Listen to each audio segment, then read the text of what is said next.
소득 조건이 좀 짜긴 한데 웬만하면 신청하시라고. 쉽게 말해서 돈 적게 벌면 지원금 준단 말입니다.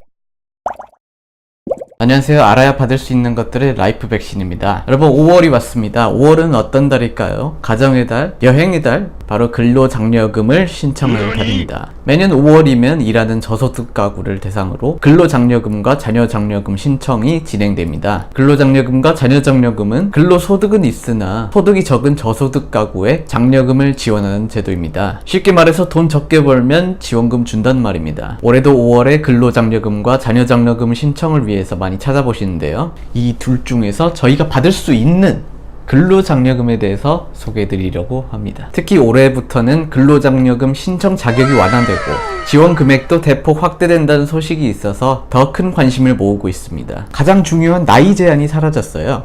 이게 소득 조건이 좀 짜긴 한데 귀찮은 서류도 없이 3분 내로 신청이 가능하시니까 웬만하면 신청하시라고. 어떻게 바뀌었는지, 얼마나 받을 수 있는지, 어떻게 신청하는지, 또 자주 물어보는 질문에 대해서 알려드리겠습니다.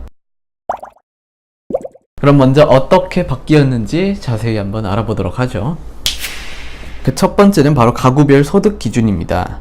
먼저 단독 가구의 경우 소득 기준이 1,300만원 미만에서 2,000만원 미만으로 완화됐고요. 호벌이 가구는 2,100만원에서 3,000만원 미만으로, 맞벌이 가구의 경우 2,500만원에서 3,600만원으로 신청 기준이 완화됐습니다. 신청 대상자의 재산 기준도 완화됐습니다. 지난해까지는 가구원의 재산을 모두 합산해서 1.4억 원이 넘으면 근로장려금을 신청할 수 없었는데요. 올해는 재산 기준이 2억 원까지로 늘어나서 2억 원 미만인 가정이면 신청이 가능합니다. 또한 기존에는 가구당 재산이 1억 원 이상일 경우 지급액의 50%가 감액되었던 반면 올해부터는 재산이 1.4억 원을 넘는 경우에만 지급액의 50%를 감액하는 것으로 기준이 완화됐습니다. 작년 늦게 취업해서 급여 합산이 기준 미만이라면 신청 가능합니다. 그리고 가장 중요한 연령 제한. 올해부터는 근로장려금 연령 제한이 사라졌습니다. 그게 바로 이걸 여러분께 소개해드리는 이유이기도 하고요. 단독 가구의 경우 30세 이상이라는 조건이 있었는데 이게 사라지면서 30세 미만의 단독 가구도 이제 근로장려금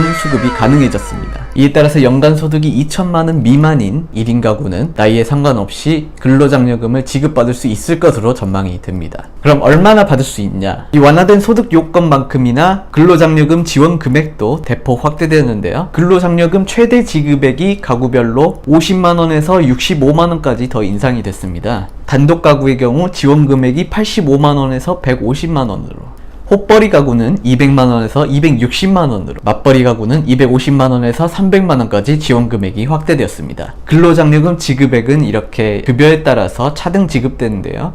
계산하기 귀찮으시죠? 네, 저도요. 국세청 홈페이지 가서 로그인하고 여기 중간에 장려금 미리 보기 보이시죠? 이거 누르시면 자기가 신고한 소득에 기반해서 얼마 받을 수 있는지 다 계산되어서 나옵니다. 이 금액에서 감액되거나 제외될 수도 있는 점 유의하시고 그대로 신청해서 받으시면 될 것 같아요. 근로장려금 정기 신청 기간은 5월 1일부터 5월 31일까지입니다. 기간 내 신청을 완료하신 분은 9월 중에 근로장려금을 지급받을 수가 있습니다. 만약 정기 신청 기간인 5월 한 달간 신청을 못 하셨다면 6월에서 12월 2일까지 기한 후에 신청도 가능하십니다. 하지만 기한 후에 신청을 하게 되면 원래 받을 수 있는 금액의 10%가 감액된 90%만 받을 수 있게 되니까 기간 내로 신청을 완료해 주시는 게 좋겠습니다. 그럼 어떻게 신청을 하냐? 개별 인증번호를 받으신 분들이라면 ARS 앱 인터넷으로도 신청이 가능하시고요. 라면 끓이는 3분 내로 가능하십니다. 신청 요건에 해당되나 받지 않으신 분들이라면 국세청 홈페이지 로그인하셔서 신청하면 2분 안에 된다고 합니다. 이거 신청하실 때 맨 오른쪽에 첨부 서류 제출 버튼은 신경 쓸 필요 없고요. 원천 징수가 안 되는 곳의 근로소득이라거나 국세청의 자료와 일치하지 않을 때 내는 거니까 연락처 정보와 입금 받으실 계좌번호만 눌러주시면 신청이 끝나게 됩니다. 그럼 이제 자주 물어보시는 질문들에 대해서 정리해서 대답해 드리겠습니다. 1번, 무소득자도 가능한가요? 근로장려금은 일을 하지만 소득이 적은 가구들을 지원하는 제도이므로 소득이 없는 경우에는 해당이 되지 않습니다. 2번, 월마다 지급되나요? 근로장려금은 연중 1회만 지급됩니다. 3번, 장려금 신청 안내문을 문자로 받지 않았는데도 신청이 가능한가요? 신청 안내문을 받지 못한 경우에도 신청 요건을 충족하시는 경우에는 신청하실 수가 있습니다. 대신 인터넷이나 서면 신청만 가능하시고요. ARS나 앱으로는 신청이 불가능하십니다. 4번, 재산가액에서 부채를 차감하나요? 아니요, 차감하지 않습니다. 5번, 단독 가구는 뭐고 헛벌이는 뭔가요? 홈택스 페이지 내의 가구원 요건에 따르면 단독 가구는 배우자, 부양자녀, 부양부모가 없는 경우를 말하고요.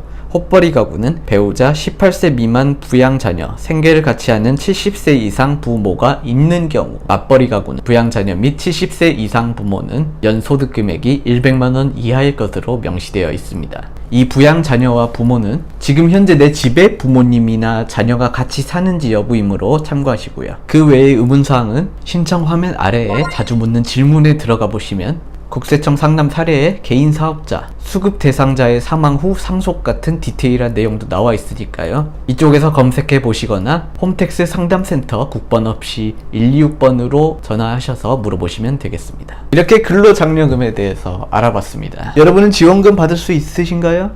축하드립니다. 벌금으로 구독과 좋아요 내놓으시고요. 지원금을 받지 못하셨나요? 소득이 적은 가구를 지원하는 제도니까 너무 노여워하진 마시고요. 구독과 좋아요 누르시고 좋은 정보 받아가시고 힐링하고 가시기 바랍니다. 알아야 받을 수 있는 것들 라이프 백신이었습니다. 감사합니다.